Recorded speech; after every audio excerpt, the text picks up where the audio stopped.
How's it going, guys? My name's Wilson. With the 2019-2020 NBA season less than a week away, there will be plenty of excitement, drama, craziness, and disappointing players we all cannot wait to see. Shout out to my man Dylan Larkin from Brooklyn, New York for rocking the absolute travesty t-shirt. Dylan's a diehard Knicks fan who predicts his Knicks will be the 6th seed and David Fizdale will win Coach of the Year, but I highly doubt any of those things will happen. With that said, here's one low-key player from each team to be excited about this coming season. Starting in alphabetical order with the Atlanta Hawks, Kevin Herro. While all the attention goes to Trae Young and John Collins, the rising sophomore shot 38.5% from 3 last season, not afraid to shoot it, and can score in multiple ways. An underrated ball handler and passer. Don't be surprised if the 21-year-old averages over 15 a game and will be looked upon as a dangerous third option to a Hawks team who will try to sneak into the playoffs. Not to mention about Cam Reddish, who can be one of the best rookies with his upside and shooting. The Boston Celtics rookie Carsen, who went absolutely bananas in the preseason against the Cavs, picking up where he left off in the NCAA tournament, was draining jumpers from Steph Curry range, proving how deadly he was. He should have a bunch of 20-plus point games, drained 9 threes,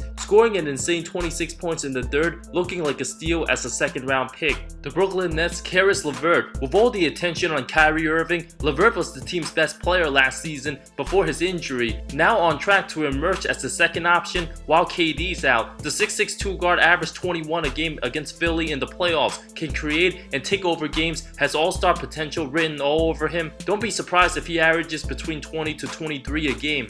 The Charlotte Hornets PJ Washington. The team will be flat out awful on all cylinders. With no star talent on the roster whatsoever, at least they have 12th overall pick Washington out of the University of Kentucky. Highly developed his game in college, shot 42% from 3 and has an excellent post game, can run the floor, will bring huge energy to the team and give James Borrego solid minutes on both sides of the floor. Bigs and Cody Zeller and Marvin Williams should see fewer minutes as the season goes on so the rookie can play more. The Chicago Bulls Wendell Carter Jr. While everyone's focusing on Zach LaVine and Lowry marketing, the 6'10" Carter only played 44 games last season, still 20 years old, shown tons of promise with his versatility and ability to do all the little things: rebound, play D, block shot, knock down the mid-range jumper, and finish around the rim. If Carter Jr. simply stays healthy, the Bulls will have way more wins than last season. The Cleveland Cavaliers Kevin Porter Jr. Projected as a draft steal by many, the 6'6" guard was anticipated to be a lottery pick the beginning of the college basketball season, but dropped all the way to 30, being limited on the bench with USC, but extremely athletic as a combo guard with high defensive upside.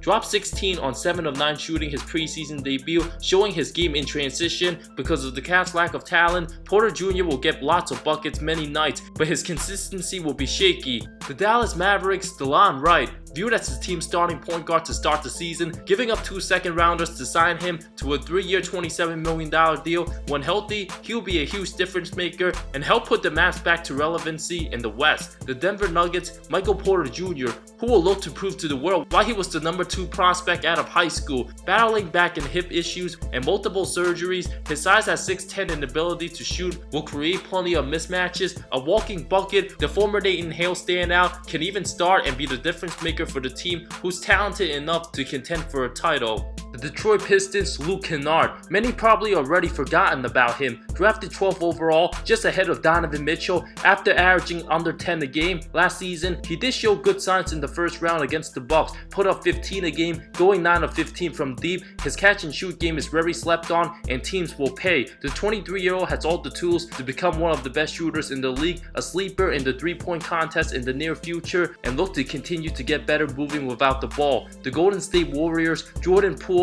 out of the University of Michigan, selected 28 overall, averaged 18 a game his first 2 preseason games, can shoot the 3, has tons of confidence, added 20 pounds of muscle since the summer league. And because Golden State will need shooters and guys to make shots, Poole will get his opportunities to shine. With Klay Thompson still recovering from injury, Thompson would also be a great mentor for the 20-year-old rookie. The Houston Rockets Danuel House. With the injury to Gerald Green, the 26-year-old didn't get enough credit last season. After all the injuries, being in the lineup late December, averaged over 10 a game on 49% shooting from deep in the 12-game stretch where the team went 9-3. A very reliable option for James Harden, with the team resigning him to a 3-year $11 million deal. His growth will be extremely critical to how far the Rockets might go. The Indiana Pacers' TJ Warren. I'm sure he's excited about joining a team who will actually win games. Being in a hellhole with Phoenix his first 5 seasons, with Oladipo still recovering, Warren's 18-point per game average last season will be vital for the offense, and very efficient, never shot below 48% from the field in any season. He'll be in the starting lineup and will emerge as the X factor. The Los Angeles Clippers' Montrezl Harrell, who was an absolute beast last season, averaged over 16 and 6 in 26 minutes off the bench, finishes strong and fearless of his opponents down low. Since a lot of guys will be worried about Kawhi and PG, once Herro is left on, he will punish guys and make you pay, and an instant contributor whether coming off the bench or starting. The Los Angeles Lakers, the real social media gold, the one and only Alex Caruso, whose effort, energy, and unpredictability will be contagious to the team, whether it's a nice dime, an insane poster, or making a big shot. If he makes a couple nice plays, the crowd will be euphoric. It will give the team positive vibes at 6'5". After the All-Star break, he appeared in 20 games last season, averaged over 11 in 25 minutes. If the Lakers struggle and are banged up with injuries, I can see Caruso exploding and having the next insanity breakout. The Memphis Grizzlies rookie Brandon Clark, who was amazing in Summer League, recently put up 16 and 12 his first game against NBA competition against the Hornets. The 21st overall pick has insane bounce and will get lobs from Ja Morant, a high energy guy who could be the third most important young piece behind Ja and Triple J. The Miami Heat, Tyler Herro, who's been absolutely balling as of late, fearless of a shooter, his stock continues to rise, a great ball handler and ability to create space. His shooting and confidence are 2 of his best qualities. Looks like the second coming of Klay Thompson, but that's a little too far of a stretch right now. Average over 16 his first 3 preseason games on 53% shooting from 3. The 13th overall pick will be absolutely fascinating to watch. The Milwaukee Bucks, Pat Connaughton, an excellent outside shooter and underrated athletically, spent his first 3 seasons with Portland and earned over 20 minutes of playing time last season and will be a vital piece off the bench. The Minnesota Timberwolves' Josh Okogie, who is destined to be on an all-defensive team at some point in his career, plays with motor and wasn't phased when guarding superstars like Westbrook, Harden, and Lillard last season. The rising sophomore scoring production will also keep growing. The New Orleans Pelicans' Nickeil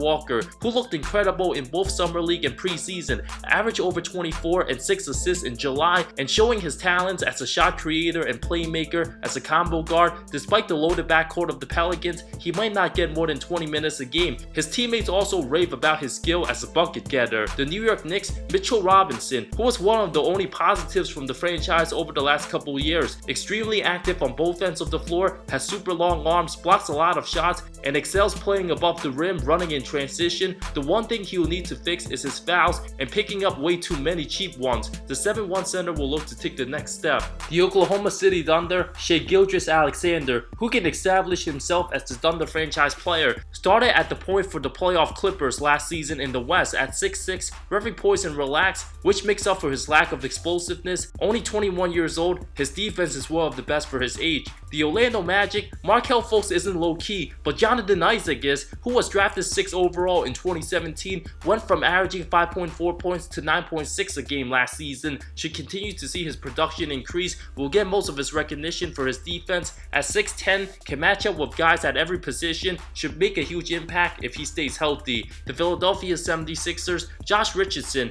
part of the 4-team trade involving Jimmy Butler to Miami, the 6'6" guard came off putting up over 16 a game, looked like the best player on the Heat roster last season at times, and now looked upon as the 4th and 5th option. He won't need the ball in his hands much, is a deadly 3-point shooter and a great compliment for Ben Simmons. The 76ers have one of the best starting 5s in the league. The Phoenix Suns' Mikal Bridges, playing alongside Ricky Rubio, should give Mikal more opportunities to shoot from everywhere. Finished the final month of last season shooting 39% from deep. The 23-year-old should have a well-improved season. The Portland Trail Blazers' Zach Collins, giving us a glimpse on what he can turn out to be in the 2019 playoffs. The 7-footer was the X-factor, defending Jokic and Millsap in the first round, and with Nurkic still recovering from injury, Collins will have a huge opportunity to break out heading into his 3rd season. His game should be more polished and will be looked upon as the 3rd option at times. The Sacramento Kings' Bogdan Bogdanovic, who was offered a 4-year $51.4 million extension but has yet decided to sign. The 27-year-old put up buckets whether he starts or comes off the bench, dominated for Serbia in the World Cup, averaged almost 23 a game, poured in 28 against Team USA, entering his 3rd full season season in the NBA, the 6'6" shooting guard should be at the height of his career with his age. The San Antonio Spurs' DeJounte Murray, who was expected to break out last season before touring his ACL, now 23 years old, his defense was terrific, making all defensive second team and was a triple-double threat before the injury. Having the ability to impact the game in multiple ways, he'll make the Spurs a faster team.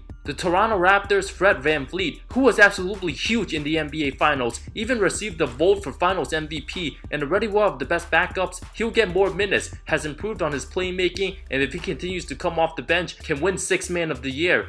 The Utah Jazz' Bojan Bogdanovic, a huge X-factor in the West, he's simply the missing credible second scoring option behind Donovan Mitchell. After averaging 18 a game with Indy, the Jazz offense is significantly better. With his ability as a great off-ball scorer and shot maker, the 6'8" small forward is a career 39% three-point shooter. The team's also deep enough to contend for a championship. The Washington Wizards' Thomas Bryant put up over 10 and 6 last season, rewarded with a 3-year deal worth $25 million. After being let go by the Lakers, LA just wished they would have had him over Dwight Howard. Bryant shot 78% from inside 5 feet, a great finisher, will be locked in the full-time role as the starting center, made huge improvements in every area of his game last season. What are some other low-key players that I haven't mentioned that you guys are excited to watch? Thank you so much for watching this video. I talk NBA comparisons, amazing storylines, NBA history, and anything basketball that will interest you. If you love the NBA, subscribe for more content, more great stuff coming soon. I love all of you. See you next time.